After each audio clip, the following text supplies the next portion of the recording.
শনিবার বিকেলে খোয়াই নদীর জলে স্নান করতে গিয়ে নিখোঁজ হয় এক যুবক।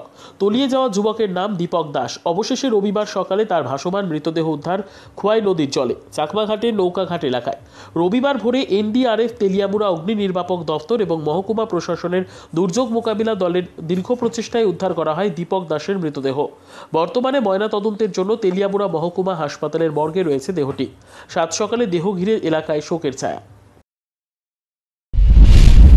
এই সাইডে, এই পার, এই সাইডে, দক্ষিণ সাইডে।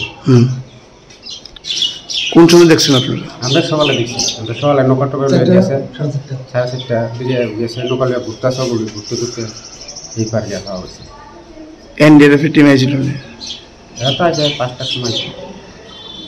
তারা মানে উদ্ধার করছে, উদ্ধারটা কারা করছে? উদ্ধারটা বলতে আমরা দেখছি বলতে আমরা ধরছি না, আমরা লগে ফোন করেছি, পিএসে ফোন করানো হয়েছে, এমনি তারা গেছে তারা আমরা বুঝি এই জায়গাটা আছে, তারা গিয়ে তুলছে।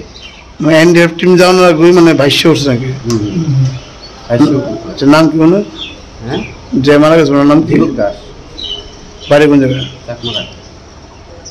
আপনার কি হয়? আমার ভাই লাগে। আপনার নাম? অজিত দাস।